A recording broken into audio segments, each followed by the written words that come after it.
All right. So here we are on the PTR. I've got these target dummies over here. I like it here since there's not a lot of people here normally.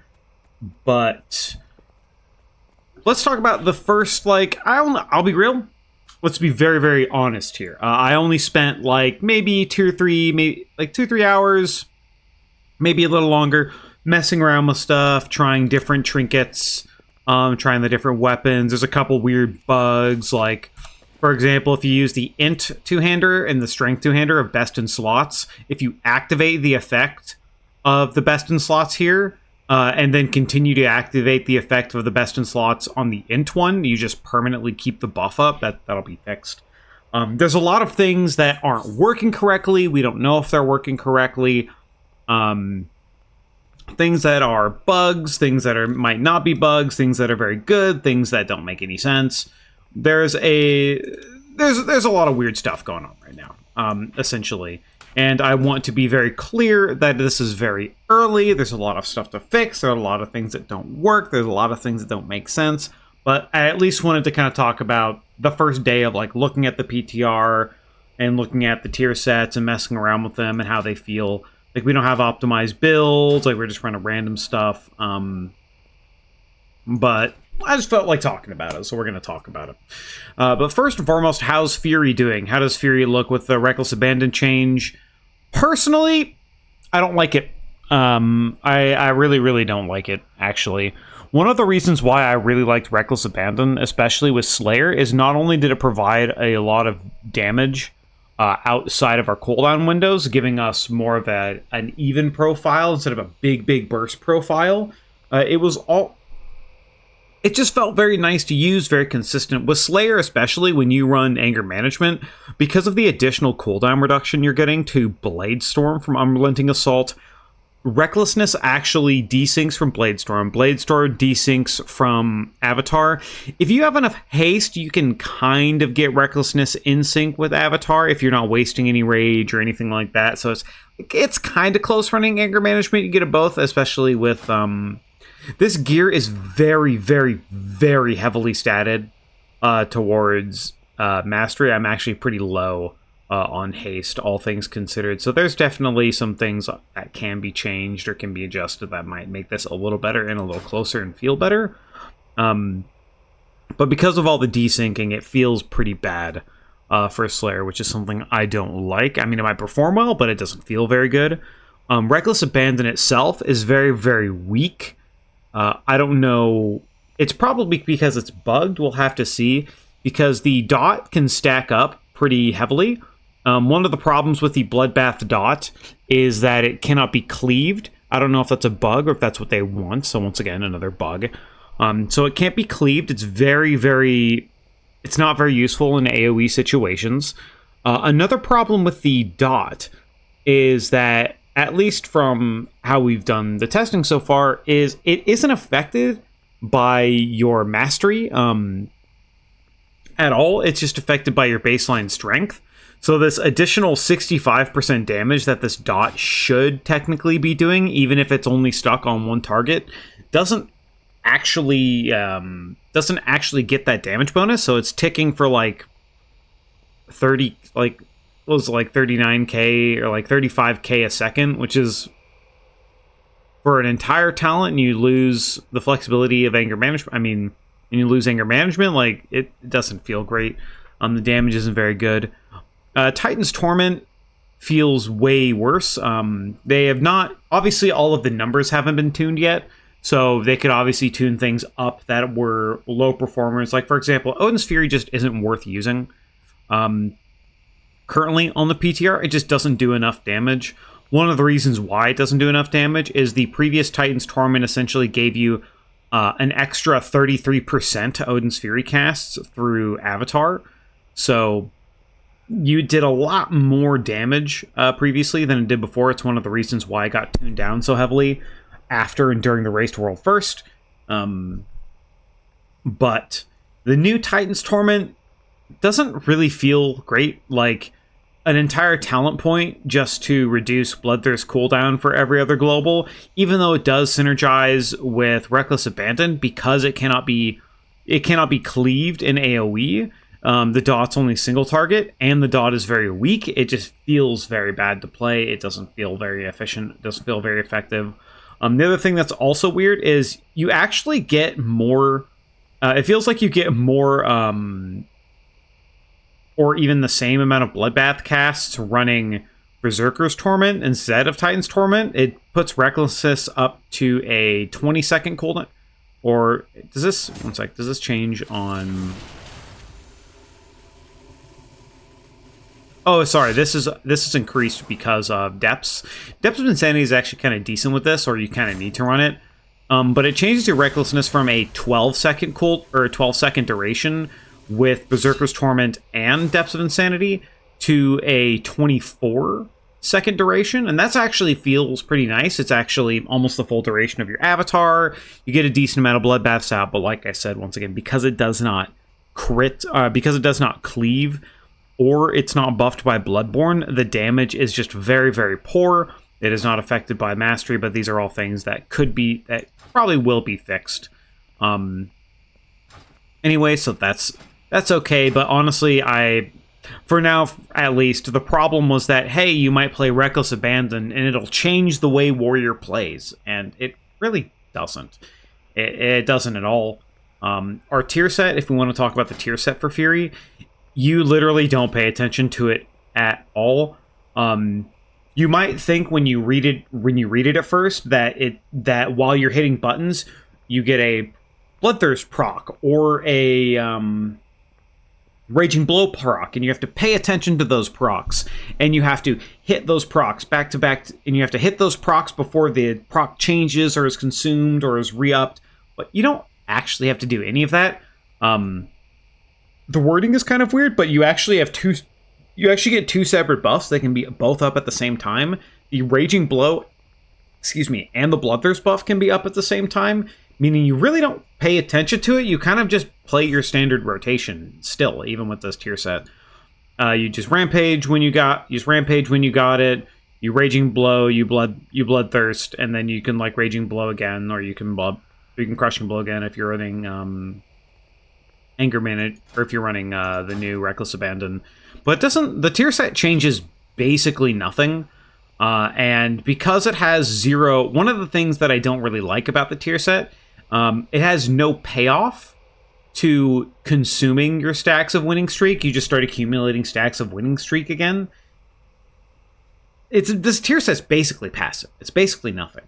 I'd be more interested if whenever you Rampage consumed Winning Streak, your Bloodthirst or your Raging Blow buff got an actual like big spike to it. Like instead of 25%, it was like 100% more damage, or like 75% more damage. Like just a little something that when you lose that increasing damage of your Rampage by casting it to consume it, you just get a little payoff. It would just feel better, right? Because right now you just lose it.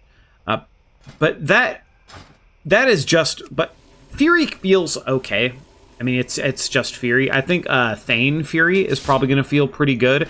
Thane, interestingly enough, actually has way more synergy with the Reckless Abandon and Titan's Torment, just because you can throw out your Ravager, and your Ravager will cast Bloodthirst for you while you're in Reckless Abandon, but you can also cast Bloodbaths, which mean that you're getting like 3 or 4 extra Bloodbaths that you normally wouldn't press, which if you're running the Vicious Contempt talent here for Fury, that does increase Bloodthirst damage to targets below 35% health. It is potentially a lot of damage, potentially a lot of execute damage. Another thing that could be a bug is the Bloodbath damage. I don't know nothing really affects it. So its damage is not increased by Vicious Contempt, Mastery, it's probably just something that's bugged and needs to be fixed, but it doesn't feel very good. Arms has a very specific problem to it, especially with the tier set, and I'm not sure how they're going to fix it or what they need to do to fix it. Maybe they... Because basically, here's what happens. So... Your abilities have a chance to cast a Winning Streak, increasing the damage of your Mortal Strike and Cleave by 2%, stacking up to 10 times.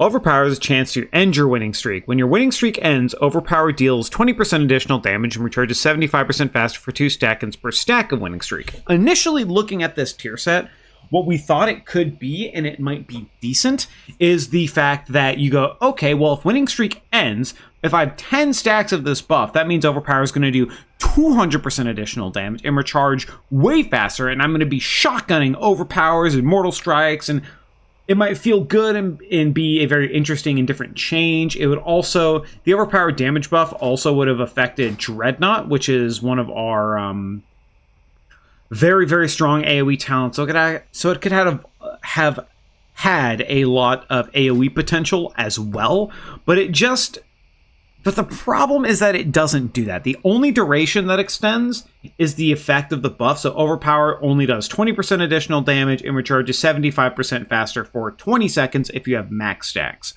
The issue is that it's way, way, way worse to consume those stacks than it is for the payoff isn't worth it, right? It's supposed to be a winning streak, yeah, but there's no payoff when you lose the winning streak, and the payoff for the Overpower deals 20% additional damage isn't worth losing 20% Mortal Strike damage. The way the spec is still built, I had even unoptimized low crit, I had like a 7 million, I think it was like a 6.8 million Mortal Strike crit, which was no raid cooldowns, no potion, none of that stuff. That would really buff the damage up even more. With 10 stacks of winning streak, 2 charges of martial prowess, 2 executioner's precisions, and I crit. And it just, boom, this massive hit. And that felt really good. But all in all, that's actually not the real problem with the set. Even though the set bonus is very weak and the 4 set especially is very weak. In execute phase, we're probably going to avoid pressing Overpower as much as possible with this set, which is gonna feel very bad. Maybe if after consuming the winning streak, it also increases the damage of your next Mortal Strike, just increase to a 1 damage of the Mortal Strike, it'd be kind of nice. But the other real problem with this effect is the actual 4 set. Where when your winning streak ends, Overpower deals 20% additional damage and recharges 75%. I already read this. But that buff goes up to 20 seconds. But if you, for example, 50% chance is pretty high. If you have a 20-second buff, right? If you have a 20-second buff and you have a stack of winning streak, let's say the very next global after you get your 20 seconds of the winning streak buff, or of the winning streak payoff, if you Overpower and that winning streak ends your current winning streak, which is at 1 stack of the buff, you go from 20 seconds of the buff to 2. It doesn't add to it. It completely overwrites it, and you lose almost all of the value of the payoff, which is terrible, which just feels so awful. Once again, that might be a bug. Like if this additional Overpower recharge and the winning streak like fed into itself, like you could have a pretty long extended, like if you could keep extending this buff depending on how many procs you got, it would probably feel pretty good because you'd have way more Overpowers. Even though you're not getting as many tactician resets as you want because of the changes before, maybe you get another point in there, but the fact that it kills your own 4 set by activating it again, it feels very, very bad. That will probably be fixed. But the other thing is looking at our trinkets. We actually have a severe lack of... I mean, most of these... So let's just look at them, and I'll kind of talk about them, because I tested most of these here. First and foremost, this trinket, the Eye of Kazan, is insane. This thing is insane. For me to get to full 20 stacks, it took about 3 minutes of combat. So if you're in a very long boss fight, this thing is going to be super strong. Also, the effect doesn't really say it, but when you get to 20 stacks, you get the full set of strength, and it will do the fire damage or heal allies thing on top of all that strength. So it is very, very good. I can see a lot of people looking for this thing, maybe even putting their Eye of Dinar on it. any class that likes mastery or even just primary stat in general is going to really, really want. And like this thing, I can see a lot of people wanting to use it. It comes off Gallywix, the last boss, too. So it's going to be something very coveted, very hard to get. The other trinkets that we have are very weird. So the Thug Hotline just summons little guys, and they just do damage, right? I check my buff bar. I check. You don't get any buffs. They don't change anything. Literally, they just show up. They do damage. There's a assassin guy that does like a fan of knives. It does AoE damage, and he auto attacks the main target. There's a big brute guy that runs up and hits them for a little more damage, but then does like a little whirlwind. There is a pure single target guy who's just a rifle man. He just shoots a gun. Like, he just does single target. It's fine. It's passive. I mean, it's plus damage. I don't know if their damage is split even higher on many targets, but, like, let's say you Bloodlust, you go in a pack, you have all the guys up, and you pull, like, 10 mobs. The AoEs at this Myth Track item level, we're doing, like, 50k, so at 10 targets, they're doing 500k a cast, and they cast, like, 3 or 4 times. So, I mean, it's decent. It's okay, but it's just damage. I thought it'd be a little cooler. You might actually get some buffs, maybe some mastery, some haste, some crit from the guys showing up, but you didn't get anything. I didn't get anything like that. This trinket, because some of these trinkets are capped at hero track, this trinket's very weird. I assume this thing's going to get changed, because as it stands, this will probably be our best single target trinket, and it looks like it's going to be a delve trinket as well, so getting it is going to be very hard and very, very annoying to get a hero track version of this through your vault. And the reason is, a lot of the other trinkets we have don't sync up with our 1.5 minute window very well, and which I'll show you here, and of those trinkets, most of them just do some damage, but this trinket has no cooldown. Oh, where's the... I even made a macro for it. So it has no cooldown, and you summon it, and after 10 seconds, it just drops and does 2.7 million, and it can crit up to 4 million, because it also scales with your versatility. So it drops, damage. And then you just do it again. And what this means is that if they do not nerf or change, or this thing is bugged and it's supposed to have a cooldown or something, every 10 seconds you'll be hitting this button, and it is just going to be doing 2.7 million damage every 10 seconds and gives you strength at a decent item level. I expect this thing to get nerfed, like you even saw there, that did. So those hits,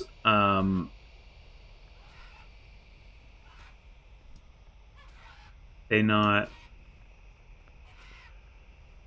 So, yeah, so those hits right there, that was 2.1 million, 2.1 million, both of those crit, and then the other crit hit was 1 million. So every 10 seconds in an AoE pack, in a pack of 3 mobs, it's doing 5 million damage. This thing is probably, and should get nerfed into the ground, because it should not be doing this much damage with 0 cooldown, and it'll just be our best single target trinket in the game, and it's really annoying, and I don't like it that we just have. It would just be something we hit every 10 seconds. So I expect this thing to get changed, but you can abuse it for now if you would like to. In terms of the other trinkets, this one just does damage, worse than this trinket. Torque's big red button is interesting. It is on a 3-minute cooldown, so it gives us a big pop of strength. The hits also do nature damage to your primary target, damage increasing to 100%. It hits 3 times. The problem with this trinket is it's pretty high variance. If every hit crits, this trinket does like 10 million damage every 3 minutes, as well as giving you strength during your burst window. Or if it doesn't crit, it does like 4.9 million-ish. So, obviously, it's you crit or you don't. There's some RNG there, but the damage variance is pretty high, especially considering the 5-minute or the 3-minute timer on this trinket. It does sync up with our avatar, but the only other minute-and-a-half trinket that we have available to us is this one. Look through the lens. Randomly scale up or down, gaining crit or haste for 15 seconds. Minute 30 cooldown. This is the only on-use minute 30 cooldown trinket we have in the entire pool that I looked at. Every dungeon, All the raid trinkets, like all the useful trinkets I have in my bags right here. This is the only minute 30 cooldown, and it could be crit or it could be haste. It's obviously not mastery, the stat that we want. Haste would be okay if it was just haste. That might even be decent with how mastery heavy a lot of the gear is from the raid. But the fact that it could be haste, could be crit, I don't know if there's something that affects that, but what it picks, but it doesn't seem good enough for an active minute 50 trinket, or a minute and a half trinket, so we're probably going to be using Torque's big red button if I had to guess, just because it goes with our burst window, that kind of thing. There are some other ones in here. This one is interesting. The improvised C4 pacemaker, it should scale up. I don't know why it's not. It's probably because it's just not implemented yet. This thing drops from one of the... It's not the mother load. It drops from one of the new... Yeah, it drops from the Operation Floodgate, the new dungeon. So I guess Mythic Plus just hasn't been like implemented eye level wise. That's why it's at a low eye level. But this thing is kind of interesting, and it looks good on paper, where it says, okay, every 60 seconds you get a bunch of critical strike, and then every time you crit, it bumps it all the way up to 30 seconds. But that's not how this thing currently works. How this trinket currently works is every time you get a crit, it bumps it up 1 second up to 15 seconds. So you activate this trinket, it has 15 seconds, but because you're critting a bunch, it eats all of the extensions before you actually get to use it. Here, I'll show you. And then the trinket... I'm in combat? Oh my god, yo. Bird, let's get out of here. Get out of here, bird. But it eats all of the crits the moment this thing activates, so it activates on pull. And then you'll, like, here, we'll put up a timer. We'll start as we charge.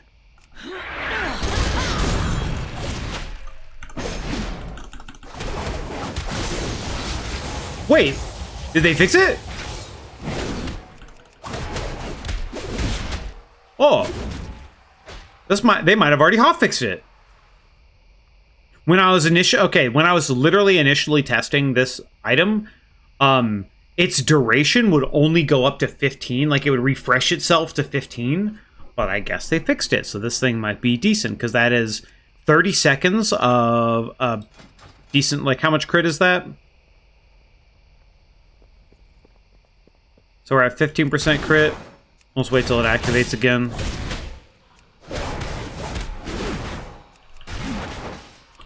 %15 crit. Activate C4.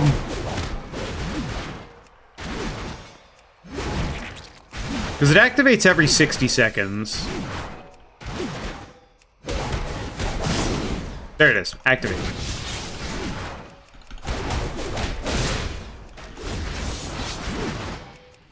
But see what I mean? Like, now that I'm in combat, it actually, like, it doesn't extend. The duration itself doesn't extend.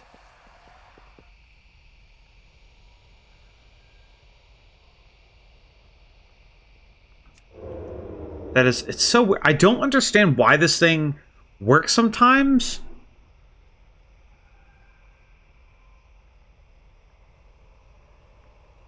And sometimes it doesn't. Like... how much crit does it give? 1 sec. Flip the bob a little bit again. I just want to see how much crit this thing actually gives to us at this item level. So it puts us it gives us about 7%. Just going off this. So I mean 7% crit for a extended amount of... Wait, no, we got crit from this. We didn't get crit from... About 6%. About 6% crit. So... I mean, that's still decent. It should last 30 seconds, so, I mean, it wasn't working before. I mean, it looks like it's just buggy right now, but it's supposed to extend up to 30 seconds. So, I mean, that's a 6% crit for 30 seconds every 60 seconds. I mean, that's 50% uptime on 6% crit. That's not bad, right? It's not bad. But it just feels like we don't have any really good trinkets to go for. So, like, this trinket is kind of interesting. It just does damage. Activate does damage. When you recalibrate this thing, it says recalibrate. When you activate it, it says recalibrate for mass destruction. It just turns into a version that does AoE damage instead of single target damage. So, I mean, it's kind of neat. But that's kind of the case with a lot of these trinkets. They just, here's some secondary stat, here's a passive secondary stat that could give you high or low.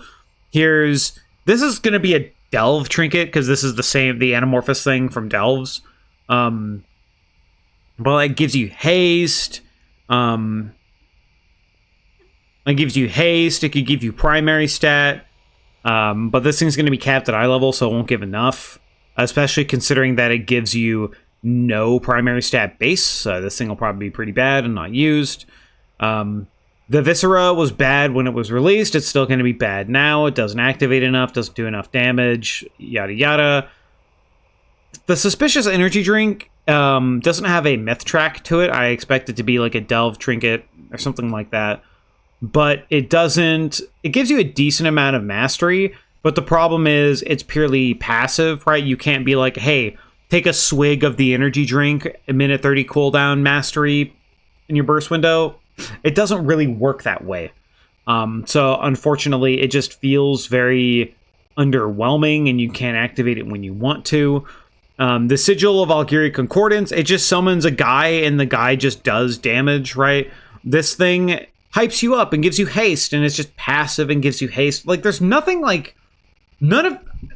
basically, we're looking at Torque's Big Red Button and the Eye of Kazan for trinkets. So we have a 3-minute trinket, and then this passive thing that just gives us strength. And it's... I don't know. It's... The trinket choices are not looking too great. I mean, maybe there's something with, like, the Thug Hotline, which is kind of... It just does... It just, like... I don't know, man. It just does damage. Not very interesting, but I mean, you could say the same thing about our current trinkets, right? Scaramouche Shard, Mark of Kadros, Sack Brood. It just does damage. And honestly, I'll be real. The Treacherous Transmitter, even though it is our best trinket, the fact that it is very annoying to use, because you have to like jump or go get it, or depending on where you pop, like you can aim where it drops. Like if you hit it, it normally drops like right about here, right? But let's say you're not thinking and it's a heat of the moment and you pop it and then it's in an acid pool or a swirly or something. It's like, I don't want to deal with that shit, right? So, I was never really a fan. So the fact that these are very boring trinkets is probably something I'm going to like. But our selection of trinkets is actually pretty bad. Like, I'll be honest. Like, all of these things, like this thing's bugged and probably going to get fixed. But all of these things just do damage, and this one gives you secondary stat. It's just going to be, hey man, what's our best trinkets? It's probably going to be these two. Realistically, probably going to be these two. Although I can see there is potential, because Fury actually does not scale very well with primary stat. A lot of it, we scale more with like mastery and haste and shit like that, and like verse compared to primary stat. I could potentially see that we don't even use Torque's Big Red Button, and we might use something that's more passive that just does damage. Because like the mastery's decent, but we're already really heavy mastery, and we could just throw this in there instead, and we're just double passive trinkets doing damage. You have 5,000 mastery or 5,000 strength at all times instead of 6,000 strength, instead of 16,000 strength, and you don't have to worry about the variance of whether or not your Big Red Button nature hits are going to crit, right? So, also all of these trinket damage do scale with verse. That is something to note as well. But otherwise, for the first day, it's interesting. It's just weird. Like, honestly, what I will say is, like, the items and their weapon models and all that kind of stuff looks really cool. A lot of the weapons in the raid have this, like, black, like, reddish-black goo in the technology, and what I'm assuming is this is the whole black blood thing that's going to be tying it to Xalatath, where she has been helping them mine up this black blood and telling them where it is, and they're using it and equipping it and tinkering with it, and this is how they use this kind of stuff, is what I'm assuming. is what this is, and that's kind of how it ties into the narrative. So that's kind of cool. A lot of the weapons are very, very cool in the raid. The armor sets look really good. Like this is the very rare cloak, and it's a jetpack. It doesn't really do anything. Like you activate it, it's like wee, and like it doesn't really do anything. But I mean, it's there. But it's kind of cool. But it's cool. I like it. You know, I think the aesthetics and all of that, they've done a really, really good job in this raid. It's very great. But there's just a lot of bugs. There's a lot of things we don't know if they work properly. There's a lot of problems like the arms tier set breaking itself, making the 4 set almost kind of like useless. Some people suggested it's possible maybe we'll be running just 2 set, but they already thought of this. So the 2 set actually is what ends your winning streak, and you only gain the benefits from ending your winning streak from the 4 set. So I don't know. It's very... And there's also the problem for arms in execute phase, because if you have a lot of haste and a lot of rage and all that kind of stuff, you might be completely avoiding pressing overpower until you have literally nothing else to press. And even then, right? Even then, what's more important? A single overpower or 20% additional damage on your next mortal strike, right? Like, it seems you might not be pressing a button, but you actually might be doing more damage by just not even pressing overpower at all. And that's the kind of degenerate gameplay Blizzard doesn't like. Players like to press buttons, so that's the kind of play style players don't like. So there's a lot to look at, a lot to wait and see. Obviously, like you even saw with this trinket, that it worked and then it didn't. There's a lot of bugs to work out, but overall, I'm actually pretty excited for the next tier. I think it's going to be a lot of fun. The bosses look really cool. As we get sims and all this kind of stuff and all this information kind of consolidated, I'll do more kind of talking about what we might be playing, how things change, how the new Reckless Abandon might change what we're playing. I think there might be potential for, weirdly enough, Thane single target, maybe. Just because Reckless Abandon kind of got killed, so we might be running Anger Management Thane single target, since Recklessness and Ravager sync up consistently with Thane, where it doesn't for Slayer, and it might be better. I don't really know how all this is going to play out, but it was a very fun first look, and first kind of touch of the PTR patch, and I don't know if I'm going to go much into the story stuff or into the zone, but as we get new information, obviously, I'll throw stuff out there. I'll talk about it. I like yapping. I have somehow yapped 33 minutes about basically nothing, so here we are. But no, I'm honestly looking forward to it. But okay, you know what? Let's just do a TLDR, right? TLDR. Trinket selections looking pretty weak. No really good minute and a half trinket. But if all of our trinkets are boring and static, honestly, I kind of like boring trinkets that just do stuff, so fine by me. The animation, like the animations and the aesthetics and how stuff looks is great.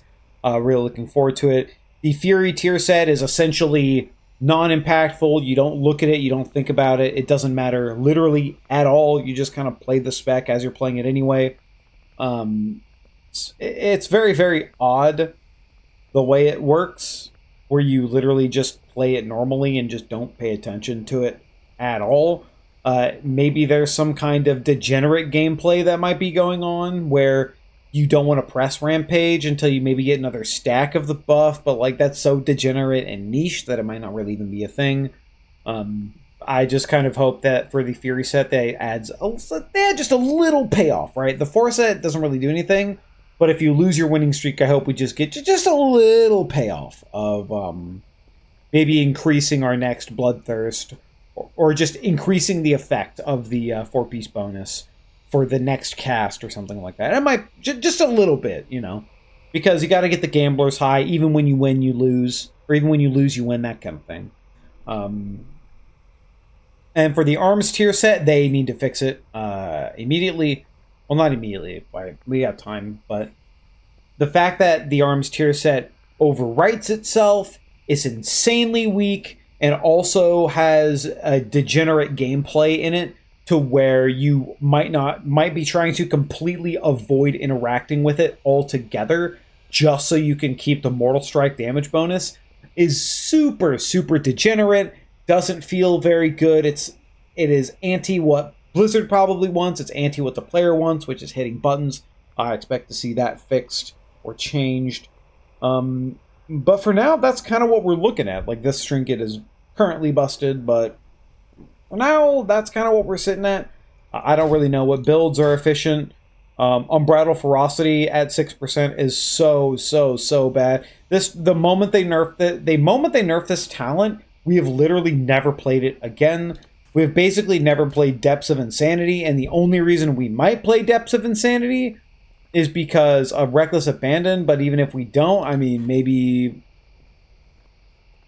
I don't know what we're playing, man. Like our capstones are terrible. Odin's Fury is terrible. Onslaught does not do enough damage, nor is Tenderize good enough for us to run it. So, like, I mean, it might be good enough with these changes. I don't know. It's because Onslaught doesn't cleave very well.